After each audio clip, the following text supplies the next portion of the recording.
comme le médecine interne. Donc je pense que vous faites vraiment un grand travail formidable parce qu'on vous demande beaucoup plus de choses qu'on nous demande à un spécialiste. Ceci étant, je vais vous parler aujourd'hui de l'hypertension artérielle. On va essayer de voir quelques aspects de l'hypertension artérielle. Je ne vais pas parler spécifiquement de l'hypertension artérielle du diabétique. Et si mon ami et collègue, le professeur Harbi, vous a fait peur avec le diabète et les statistiques qu'il a fournies, je pense que moi, je vais carrément vous terroriser avec ce qui va suivre. Alors, comme vous le savez, les dernières 40 années ont connu en matière d'hypertension artérielle et en médecine de façon générale beaucoup d'avancées dans la prise en charge, le diagnostic, etc. L'hypertension artérielle se caractérise par une prévalence mondiale qui est de plus en plus élevée. Et puis, Dr Harbi l'a rappelé tout à l'heure, toute une succession de définitions qui ont changé au fil des années. Moi, quand j'ai commencé la faculté, c'était l'hypertension à 16,9 ou 9,5.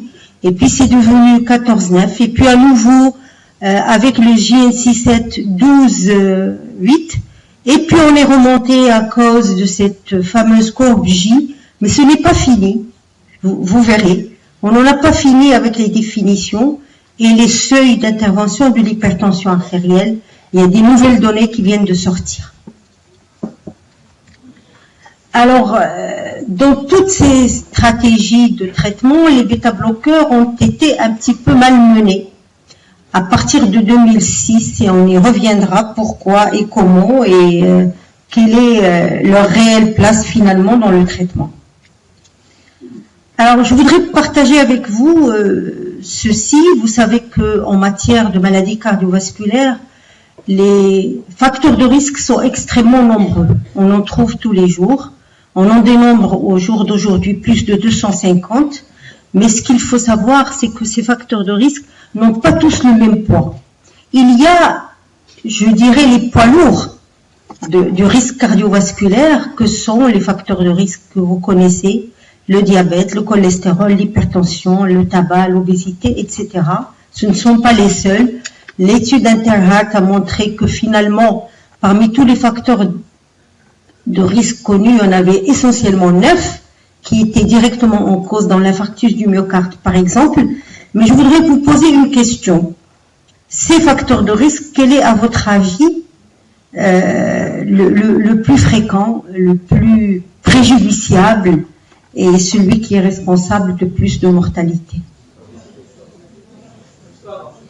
Le tabac, le cholestérol, le diabète, l'HTA. Alors, donc c'est la question que je viens de poser.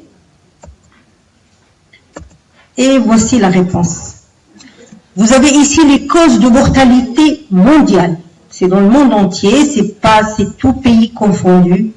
Et vous voyez en tête et de très loin l'hypertension artérielle, suivi du tabac. Docteur Harbi, vous avez dit que le diabète est la 6e cause. Donc l'hypertension artérielle avant même le tabac. Ceci est confirmé dans le monde entier. Et vous voyez sur cette diapositive qu'on a à la fois mis des pays à faible revenu économique, des pays à revenu moyen et des pays à faible revenu économique. Et vous voyez que quel que soit le niveau économique du pays, l'hypertension artérielle reste la première cause de mortalité. Je ne parle pas de morbidité, de facteur de risque. Je parle bien de mortalité. Donc l'hypertension est la première cause de mortalité dans le monde, quel que soit le niveau économique, suivi de tabac et d'autres facteurs de risque, dont le diabète ici placé en 3e position. Elle est non seulement le premier facteur de mortalité dans le monde, mais aussi, et on parlait de qualité de vie, etc., cette qualité de vie s'exprime par ce qu'on appelle la perte d'années en bonne santé. 2 personnes peuvent vivre tous les deux jusqu'à 80 ans, mais il y en a un qui, à partir de 50 ans, est devenu grabataire, ne peut pas bouger, complètement dépendant des autres, et un autre qui, à 80 ans, lit son journal, s'assoit, a encore une bonne vue, peut marcher, etc. Donc la qualité de vie aussi est quantifiable. Et l'hypertension, encore une fois, est la première cause de perte d'années de vie en bonne santé. Suivi toujours du tabac, c'est deux grandes catastrophes. Voilà aussi, vous avez plusieurs facteurs de risque dans le monde. Et pourquoi tout ça? Eh bien parce que d'abord, une prévalence mondiale vraiment effrayante, que ce soit en Afrique, où c'est encore plus important que dans les autres pays, qui ont mis en place des stratégies de prévention que nous n'avons pas. Et vous voyez sur ces deux courbes, une courbe pour les femmes et pour les hommes, on a pris une cohorte de femmes et d'hommes qui sont âgés de 55 à 80 ans et on les a suivis pendant une vingtaine d'années. Ces personnes-là, femmes et hommes, étaient normotendus lorsqu'ils ont été recrutés dans la cohorte.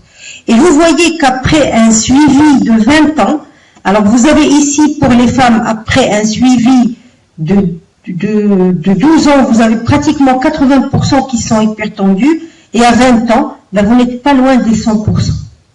Pour les hommes, c'est encore plus rapide, à 10 ans, 12 ans, on n'a pas de pointeur, vous voyez que déjà on a plus de 80% d'hommes hypertendus, et lorsque le suivi est fait une vingtaine d'années, vous n'êtes pas loin des 100% d'hypertension artérielle. Au Maroc, ce sont des statistiques marocaines, les maladies cardiovasculaires sont la première cause de mortalité devant toutes les autres. Les maladies cardiovasculaires sont responsables de 34% de mortalité au Maroc. Ce sont des statistiques du département d'épidémiologie avec lequel je travaille depuis longtemps. Alors, pour en revenir à l'hypertension artérielle et à la succession de définitions, le GINC8 qui est apparu en 2014 a simplifié les choses et a pris deux cibles. La première cible est pour les personnes âgées de 60 ans et plus. Le seuil d'intervention est à 150 sur 90 mm de mercure. Pour les patients âgés de moins de 60 ans et ou diabétiques, le seuil d'intervention est à 140-90. Ceci est très simplifié, quoique très discutable aussi. Et donc, les mesures hygiéno-diététiques que le professeur Harbi a beaucoup détaillées tout à l'heure, c'est une bonne chose, et les seuils d'intervention sont donc proposés à ces seuils-là. Et je vais dire un mot très rapide, vous voyez Evidence Grade, vous savez qu'actuellement on travaille avec ce qu'on appelle l'Evidence-Based Medicine, ou médecine basée sur les preuves, avec des recommandations qui sont graduées. Alors, la force de recommandation, c'est de A, B ou C, et le niveau de preuve, c'est 1, 2A, 2B ou 3. Et quand on se trouve devant une recommandation de type A, et peut-être 1A, c'est une recommandation qui est quasiment contraignante. C'est-à-dire qu'il y a un niveau, le plus haut degré de preuve, et que ne pas la suivre serait, si votre malade a un problème, une faute professionnelle. Je vous le dis pourquoi, parce qu'on a parlé tout à l'heure des statistiques, et je vais juste au passage vous dire que quand il y a eu un événement cardiovasculaire, et chez les coronariens en particulier, ne pas donner une statistique est une faute grave. Une statine est une faute grave. La statine est une recommandation de type 1A, par exemple. On pourra en discuter plus tard si vous le souhaitez. Alors, cette succession de définitions, donc c'était le 14-9, etc., le 13, et puis les progrès nous ont permis de mettre en évidence d'autres types d'hypertension artérielle, que sont l'hypertension artérielle de la blouse blanche. Donc, c'est une hypertension artérielle chez le médecin qui est élevée, mais à domicile, elle ne l'est pas, ou lorsque vous faites un holter tensionnel, la pression artérielle n'est pas élevée. Et c'est tout à fait l'inverse quand on veut parler d'hypertension artérielle masquée. Vous trouvez une hypertension artérielle normale, mais votre malade en fait est un hypertendu, et très souvent, vous avez des sujets non hyper qui font une hypertension artérielle plutôt nocturne, et c'est très très fréquent chez les diabétiques par exemple, parce qu'il y a une dysautonomie. Et là, la mesure ambulatoire est extrêmement intéressante pour faire le diagnostic. Alors, je vous montre ici un exemple de mesure ambulatoire sur une courbe.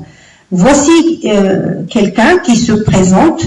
La première mesure, même avec le holter, vous voyez qu'on est à 21 de systolique et qu'on est à 10 de diastolique. C'est le pic que vous voyez au début.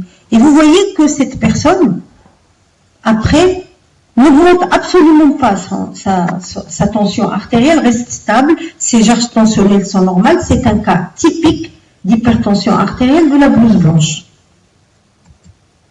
Donc c'est une hypertension blouse blanche. À l'inverse, pas à l'inverse, ça c'est un patient qui est traité, et quand on contrôle la tension au cabinet médical, on trouve qu'il y a une hypertension qui persiste, parce que l'effet blouse blanche existe même chez les sujets traités. Donc vous avez toujours une tension élevée, vous augmentez le traitement. Et le patient revient, il se plaint, il est fatigué. Vous prenez la tension, vous trouvez une tension élevée, un patient fatigué.